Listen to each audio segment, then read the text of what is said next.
Hello guys, good evening. I am Atul Kumar from Allen biology classes. यहाँ पे बेटा हम बात करने वाले हैं बायोटेक्नोलॉजी, जो ट्वेल्थ वाले बच्चों के लिए बहुत ही इम्पॉर्टेंट है। किसके लिए? ट्वेल्थ बोर्ड के लिए भी, और इम्पॉर्टेंट है कि ये नीट के लिए। ये रैपिड सेशन राउंड है बेटा। ये कैसा राउंड है? रैपिड सेशन राउंड है, मतलब कि इसमें हम उसी बात को डिस्कस करेंगे जो आपके एग्ज़ाम से रिलेटेड है, एग्ज़ाम के ओरिएंटेड है। तो बिल्कुल बेटा इसमें ध्यान रखना है कि हम उस चीज़ों को अंडरलाइन करेंगे और उस चीज़ों को थोड़ा सा ब्रीफ करने का कोशिश करेंगे जो आपके एग्ज़ाम के ओरिएंटेशन पे है। तो बिल्कुल इसको केयरफुली देखिए और सारे के सारे चीज़ों को आपको वॉच करना है। देखो इसमें सबसे पहले बात करेंगे तो यूनिट 9th है बायोटेक्नोलॉजी। इसकी कंडीशन में हमें 2 चैप्टर पढ़ना पड़ता है बेटा।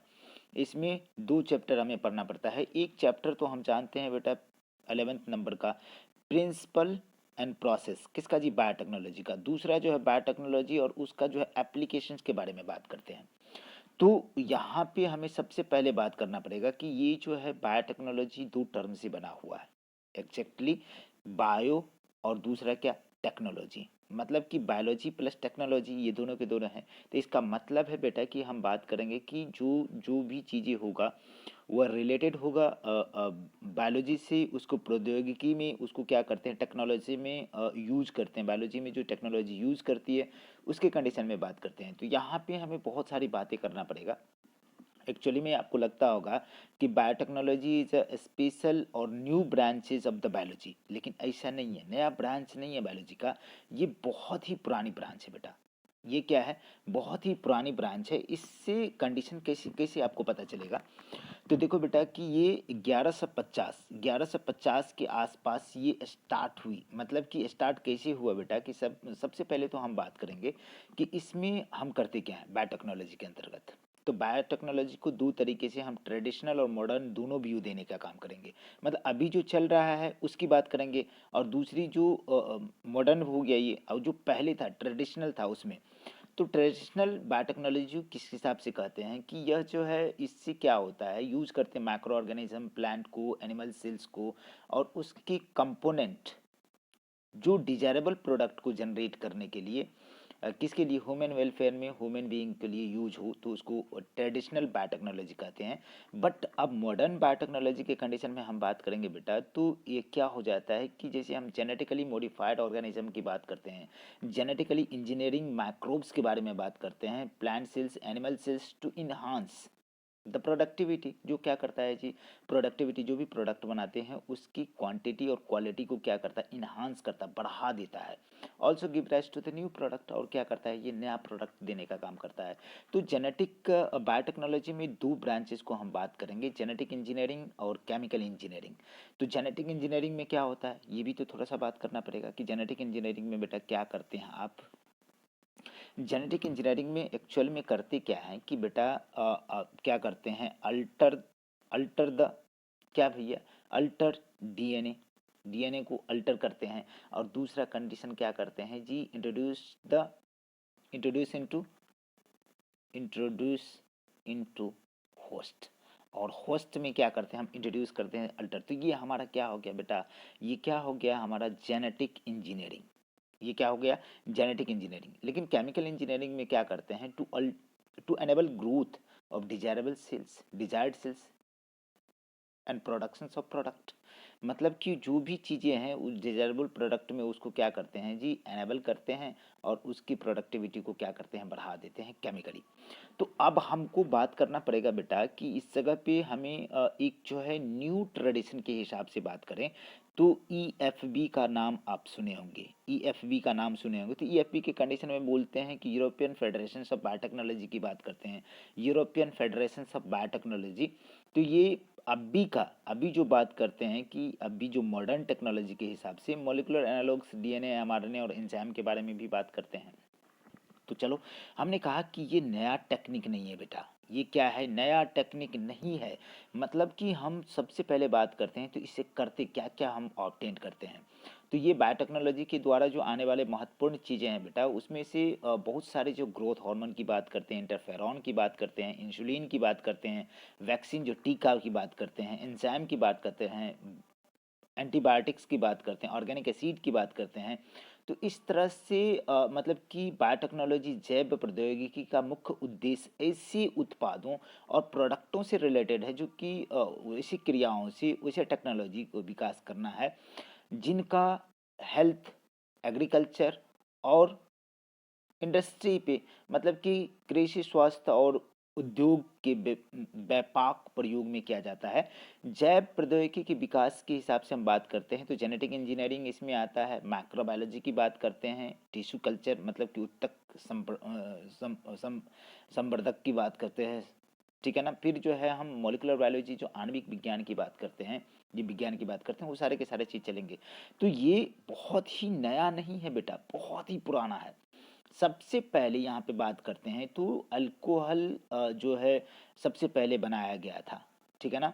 ये मानव इतिहास का सबसे पहला है जो सबसे पहले बायोटेक्नोलॉजी के यूज कर को अल्कोहल बनाया था और गन्ने के रस से विनेगर बनाया था, सिरका जिसको बोलते हैं। तो इस विधि से हम बात करते हैं बेटा कि बहुत सारा ये जो है प्रागैतिहासिक जो है काल से ही आते, बहुत ही प्राचीन काल से ही आती रहा है कि इथेनॉल जो है अल्कोहल सर्वप्रथम 1150 ईस्वी में अल्कोहल पेय पदार्थ के रूप में माना गया और बेकरी उद्योग में ईस्ट का प्रयोग प्राचीन समय से ही लोग करते आ रहे हैं। तो 14वीं सदी में सबसे पहला जो है सिरका बनाने का मतलब उद्योग फ्रांस में शुरू किया गया, ठीक है ना। फिर जो मशरूम की खेती, आर्टिफिशियल कल्टीवेशन जो है प्राकृतिक तरीके से किया गया 1650 ईस्वी में फ्रांस में, ठीक है। अब जो है 1680 ईस्वी के आसपास जो है एंटनी वॉन लीवेनहॉक ने सर्वप्रथम जो है आपको ईस्ट सेल को अपने ही द्वारा निर्मित सूक्ष्म दर्शी मतलब कि माइक्रोस्कोप के द्वारा जो उन्होंने क्या क्या देखा। अब बात करते हैं बेटा 1928 जो जिस दुनिया का बहुत बड़ा चीज़ें देने वाला काम किया था, अलेक्जेंडर फ्लेमिंग का नाम सुने होंगे आप लोग। किसका नाम सुने होंगे? अलेक्जेंडर फ्लेमिंग का नाम सुने होंगे। अलेक्जेंडर अलेक्जेंडर फ्लेमिंग का नाम सुने होंगे। अलेक्जेंडर फ्लेमिंग का नाम सुने होंगे।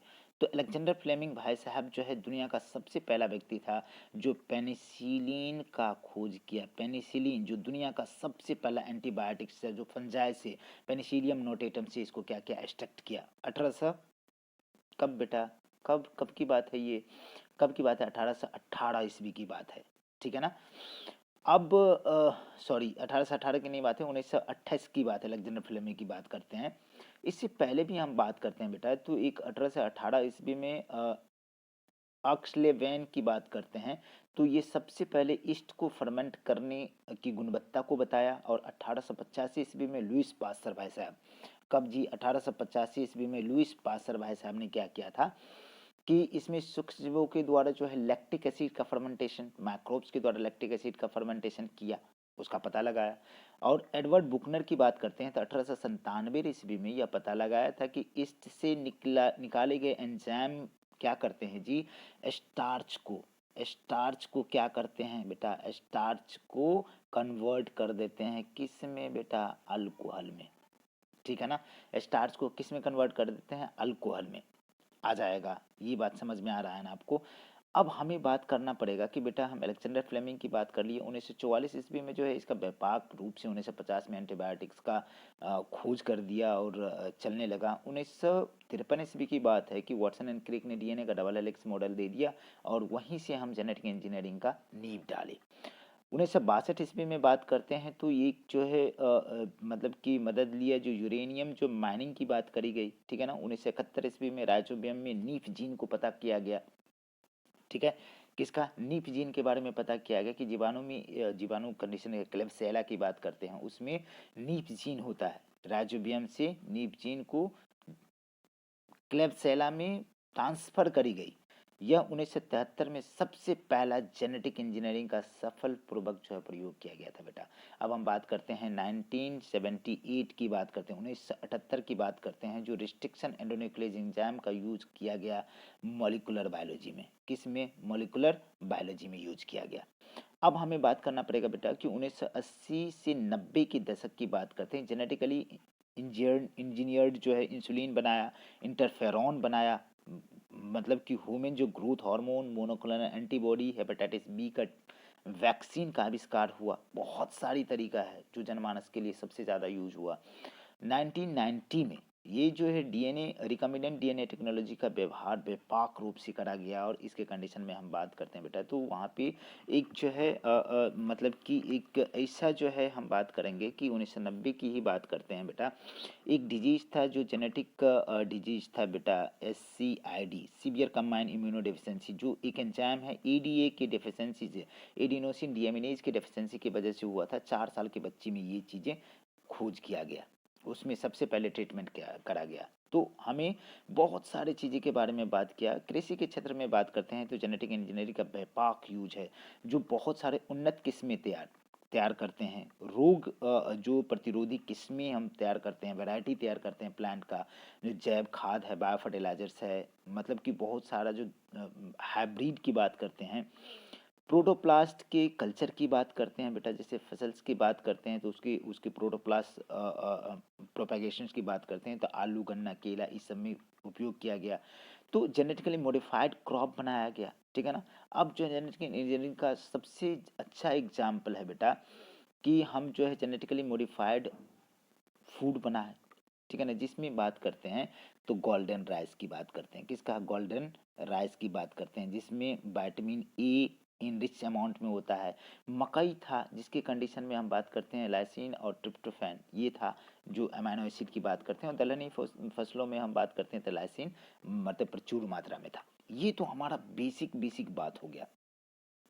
अब चलो यहाँ पे हमें देखना पड़ेगा बेटा कि जो बातें देखो, एक बेसिक बात करने में हमें बायोटेक्नोलॉजी को स्टेप लेने में इतनी बातें करनी पड़ी, ठीक है ना।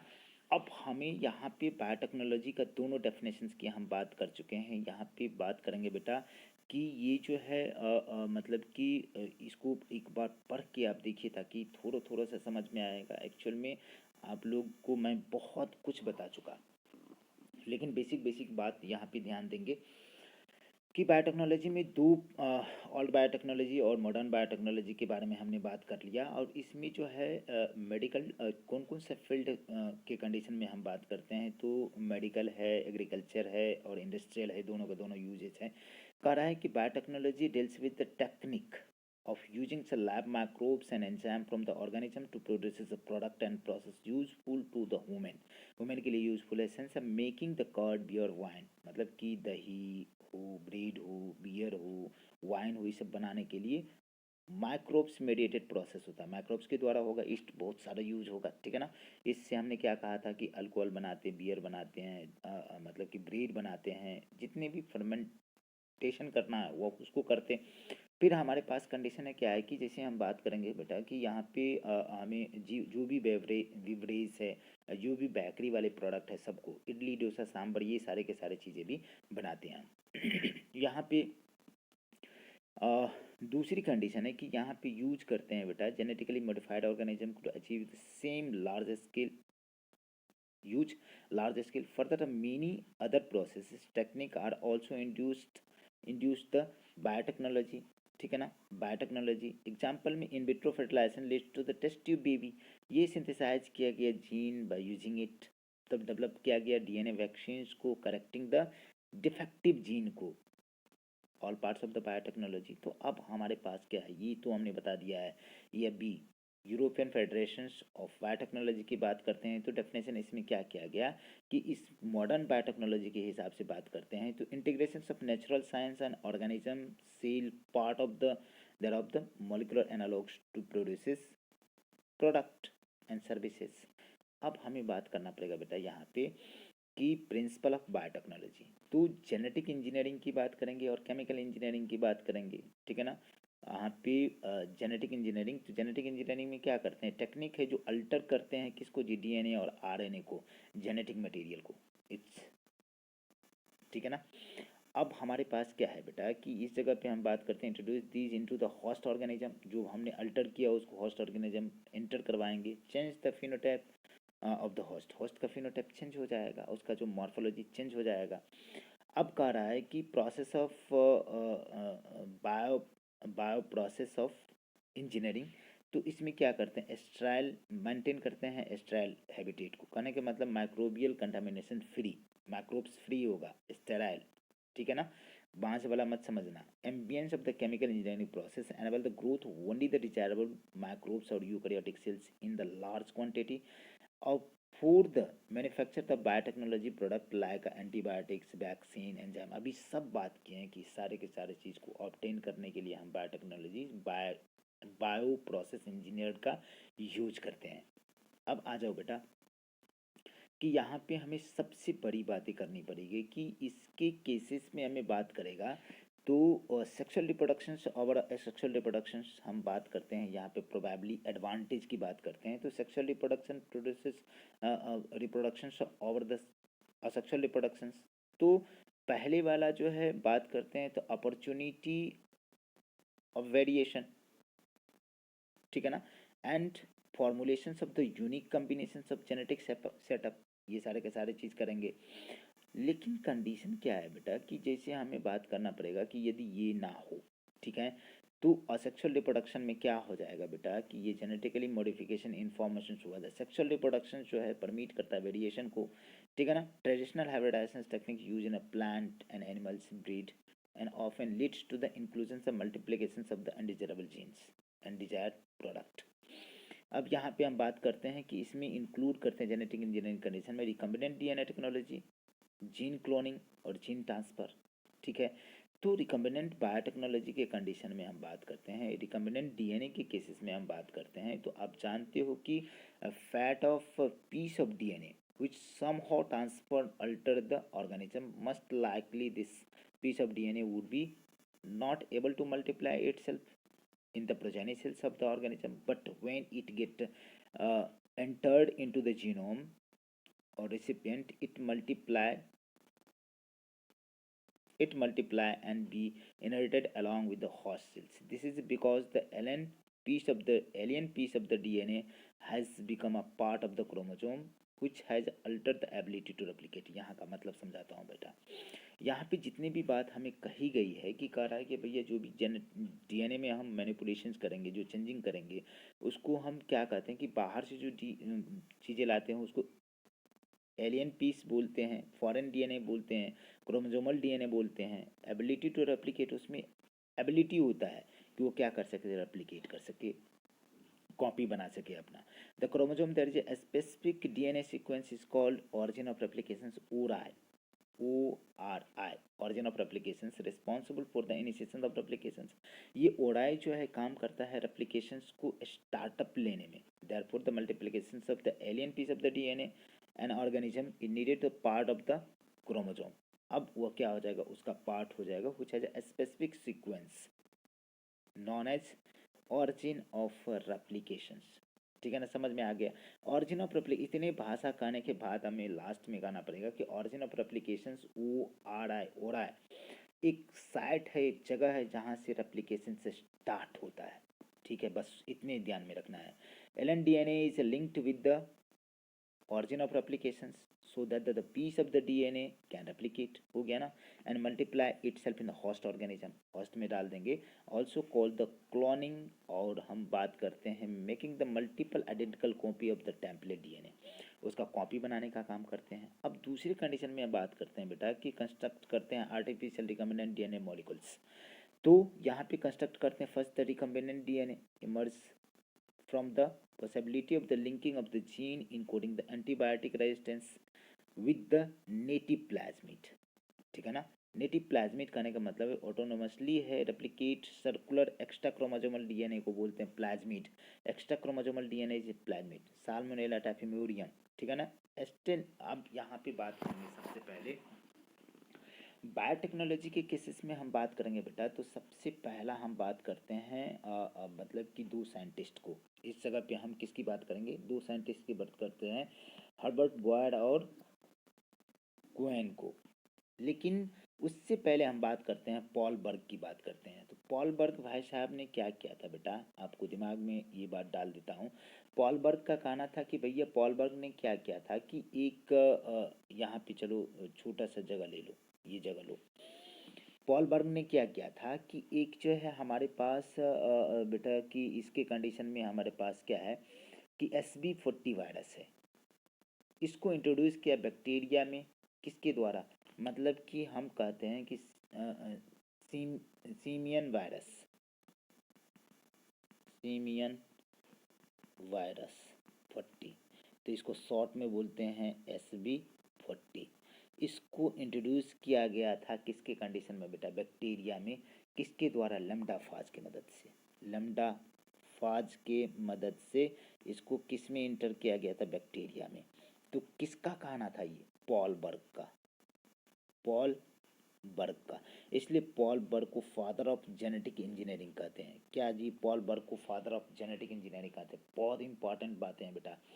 ये ये कब की बात है, 1972 की बात है। लेकिन जैसे ही हम बात करते हैं क्वेन एंड बॉयर की बात करते हैं, तो 1973 ईस्वी में इस दोनों ने क्या किया, साल्मोनेला टाइफिमोरियम के कंडीशन में, जो फॉरेन एंटीबायोटिक रेजिस्टेंस जीन था डीएनए का, इसको इंटर किया plasmid of Salmonella typhimurium. Modified plasmid was inserted into E coli, और इसका साल्मोनेला टाइफिमोरियम के प्लाज्मिड को इसको इंसर्ट कर दिया ई कोलाई में to get the clone of the recombinant DNA. मतलब कि यहाँ पे दूसरा हमारा भाई साहब कौन सा है, Stanley Cohen and Herbert Boyer.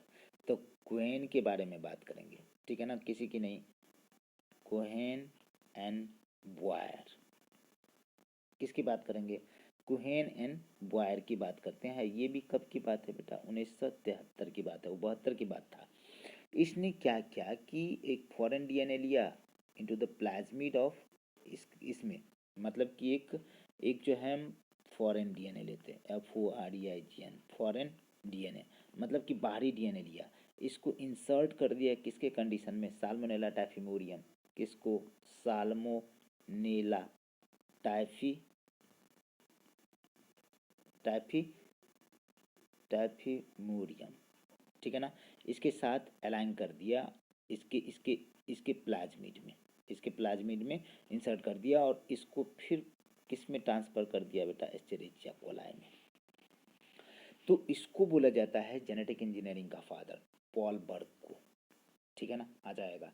तो यहाँ पे इसकी बातें हमने कर लिया। अब देखो बेटा कि एक्चुअल में है क्या कि ये देखो हमारे पास ढेर सारी ऑरिजिन ऑफ रेप्लिकेशंस की आपने बात कर लिया, प्लाज्मिड के बारे में बात कर लिया, और प्लाज्मिड के बारे में बात करने से हमें पता चला कि भाई ये कब की कहानी, हर्बर्ट बॉयर की बात है और स्टैनली कोहेन की बात है, ठीक है ना। ये क्या क्या, एंटीबायोटिक्स रेजिस्टेंस जीन कटिंग और the piece of the DNA and plasmid was responsible for the countering the antibiotic resistance, cut the DNA at the specific locations, ठीक है ना, becomes the possible with the discovery of the so called molecular seizure। यहाँ पे बात करते हैं बेटा कि जिससे काटा गया, जिससे डीएनए को काटा गया, आप क्या कहते हो, आरई, रिस्ट्रिक्शन इन एंडोन्यूक्लियस एंजाइम, इसको बोलते हैं मॉलिकुलर सीजर। बार बार मैं बात करता हूँ। Cut piece of DNA was linked with the plasmid DNA, जो फॉरेन डीएनए को काटा उसको प्लाज्मिड में इंसर्ट कर दिया, और प्लाज्मिड डीएनए को कैसे एक्ट करते हैं, वेक्टर की तरह इसको ट्रांसफ़र करते हैं, piece of DNA attach to it. You must probably mosquito acts as insect vector, जैसे मस्कीटो जो है मलेरिया के लिए पैरासाइट का काम करता है और ह्यूमन बॉडी में इंटर कर जाता है, उसी तरीके से हम प्लाज्मिड को क्या करते हैं जी, इंसर्ट कर देते हैं। मतलब कि हम यहाँ पे LNDNA को प्लाज्मिड में इंसर्ट करते हैं और उसको फिर से हम बैक्टीरिया में इंसर्ट कर देते हैं, ठीक है ना। अब क्या करें, in the same way plasmid may be use as a vector to deliver the LN piece DNA into the host organism, उसी तरीके से जिस तरह से प्लाज्मोडियम है, ठीक है ना। Linking of antibiotics gene with the help of plasmid vector become possibly with the enzyme of DNA ligase. तब क्या करते हैं जी, दोनों को, वेक्टर डीएनए को हम बात करें और फॉरेन डीएनए, दोनों को जोड़ देते हैं डीएनए लाइगेज से, काटते हैं सेम एंजाइम रिस्ट्रिक्शन एंडोन्यूक्लियस से, काट दिए। अब बात करते हैं कि ये सर्कुलर होता है बेटा, इसको एस्चेरिचिया कोलाई में डीएनए को क्या करते हैं, ट्रांसफ़र कर देते हैं एस्चेरिचिया कोलाई में, closely related to the Salmonella typhimurium, उसी तरह से है, ठीक है ना, ठीक आ जाएगा। अब करेंगे डीएनए पॉलीमरेज से making the multiple copy, DNA polymerase भी चाहिए हमको एंजाइम में, क्या करेगा, ज़्यादा से ज़्यादा कॉपी बनाएगा। Ability to multiply the copy of the antibiotic resistance gene E coli was called the cloning of antibiotic resistance seen in E. coli. You must probably the three basic steps जो है genetically modified organism के condition में GMO genetically modified organism के condition में हम use करते हैं। पहले तो हम सेलेक्ट करेंगे, identify the DNA with the desirable gene, identify करते हैं, पहचानते हैं, इसको इंट्रोड्यूस करते हैं आइडेंटिफाइड DNA को किस में बेटा, होस्ट में, ठीक है। फिर maintenance introduction of the DNA in host cells and transfer to DNA in progeny, उस प्रोजेनी में जाएगा। अब टूल्स एंड टेक्निक की बात करते हैं, टूल्स की बात करते हैं, tools of recommended DNA technology, क्या क्या हम यूज करते हैं यहाँ पे कि जेनेटिक इंजीनियरिंग और रिकमेंडेड DNA टेक्नोलॉजी जो इसमें बात करते हैं, क्या क्या हमको की टूल्स चाहिए। तो रिस्ट्रिक्शन एंडोन्यूक्लियस एंजाइम चाहिए, पॉलीमरेज एंजाइम चाहिए, लाइगेज DNA लाइगेज चाहिए, वेक्टर चाहिए, होस्ट ऑर्गेनिज्म चाहिए, ये सारे के सारे चीज़ें रहेंगे तो हम क्या करेंगे बेटा, रिकम्बिनेंट DNA बनाएंगे। तो यहाँ पे बात करते हैं रिस्ट्रिक्शन एंडोन्यूक्लियस की, तो 1963 ईस्वी की बात करते हैं। Enzyme restriction growth of bacteriophage in Escherichia coli were isolated and added to the methyl group to the DNA, while the other cut DNA alter is known as का रिस्ट्रिक्शन एंडोन्यूक्लियस एंजाइम। अब restriction endonuclease restriction enzyme की condition में बात करते हैं, हम सबसे पहला बात करते हैं तो ये HIND2 का डिस्कवरी हुआ था। ये क्वेश्चन बार बार आते हैं कि सबसे पहला रिस्ट्रिक्शन एंडोन्यूक्लियस एंजाइम कौन सा है, HIND2, सबसे पहला HIND2 है। तो कंडीशन क्या है कि यहाँ पे HIND2 की कंडीशन में बात करेंगे बेटा कि आप HIND2 की बात करते हो तो सब अलग अलग तरह से एस्चेरिचिया कोलाई जो ऑब्टेन किया गया इको R1 बात करते हैं, इसका नोमेनक्लेचर भी होता है रिस्ट्रिक्शन एंडोन्यूक्लियस का, तो किस तरीके से होगा। यहाँ तो सबसे पहले बात करते हैं फर्स्ट एंडोन्यूक्लियस एंजाइम को, तो इतना है, functionally depend on the specific DNA nucleotide sequence was isolated and characterized by 5 years, मतलब कि इनको 5 साल पुराना हो गया, 5 साल समय लग गया। HIND2 always cut the molecules at a particular point to recognize a specific sequence 6 base pair, मतलब कि HIND2 वहीं पे काम करेगा जो स्पेसिफिक पोजीशन है और उसमें भी 6 बेस पेयर ही है। स्पेसिफिक बेस सीक्वेंस को कहते हैं बेटा recognising sequence of HIND2। Besides HIND2 हम बात करते हैं बेटा, HIND2 के अलावा जो हम जानते हैं कि इसके अलावा 900 रिस्ट्रिक्शन एंडोन्यूक्लियस एंजाइम का खोज हुआ, आइसोलेशन हुआ, कहाँ से, 230 तरह के बैक्टीरियल स्ट्रेन से, ठीक है ना। यहाँ पे बात करते हैं conversion of making these enzymes of first letter, मतलब कि कैसे नेमिंग की बात करते हैं हम यहाँ पे, तो नेमिंग में फर्स्ट लेटर जो लेते हैं उसके जीनस से, सेकंड वाला 2 लेटर लेते हैं उसके स्पेसीज से, ठीक है ना, प्रोकैरियोट जो भी लिया हमने। और एग्जाम्पल के तौर पे Eco R1, Eco RI comes from the Escherichia coli, E हो गया, और कोलाई CO जो है 2 गो लिए, ई तो एगो हम स्पेसीज जीनस से लिए, 2 हम स्पेसीज से लिए, इको R,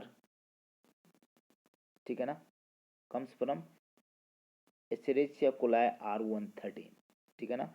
तो यहाँ पे eco RI, the letter R derived from the name of the strain, name of the strain है।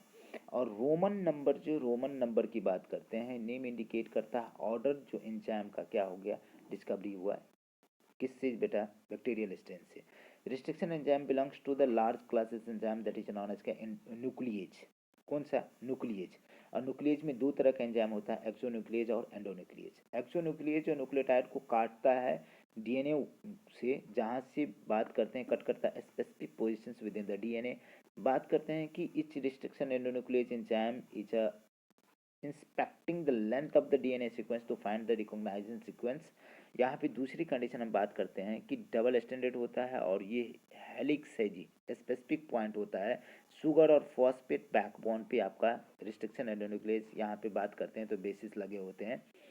सीधे तरीके से बात करते हैं कि each restriction endonuclease enzyme recognise a specific palindromic sequence.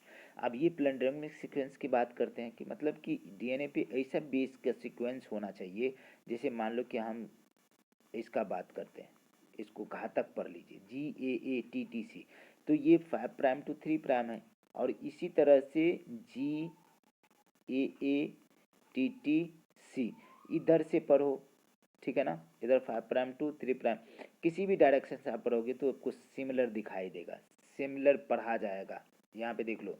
उसी तरह से जैसे हम मैडम की बात करते हैं, किसका बात करते हैं, मैडम की बात करते हैं, इधर से पर हो या इधर से पर हो, दोनों बराबर है, तो इसको प्लेंडेमिक सीक्वेंस बोलते हैं। जैसे बेटा मलयालम है, जैसे आपके पास क्या है जी, मल या लम, तो इधर से आप पढ़ो या इधर से पढ़ो, दोनों तरफ से पढ़ोगे तो मलयालम ही पढ़ा जाएगा। तो ये प्लेंडेमिक सीक्वेंस है।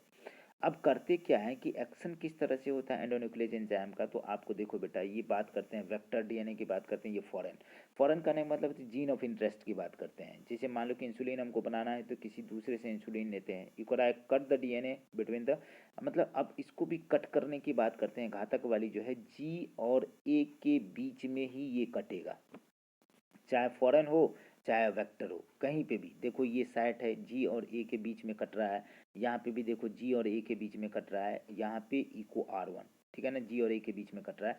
काटने के बाद एक स्टिकी एंड होता है, दूसरा जो है ब्लंट एंड होता है। तो स्टिकी एंड पे इसका वाला पार्ट जो है आकर के यहाँ पे चिपक जाएगा, और चिपकने के बाद हमारे पास बन गया कैसे जी चलो बेटा, यहाँ पे हम बात कर रहे थे रिस्ट्रिक्शन एंडोन्यूक्लियस एंजाइम का, तो यहाँ पे रिकम्बिनेंट बन गया नया वाला।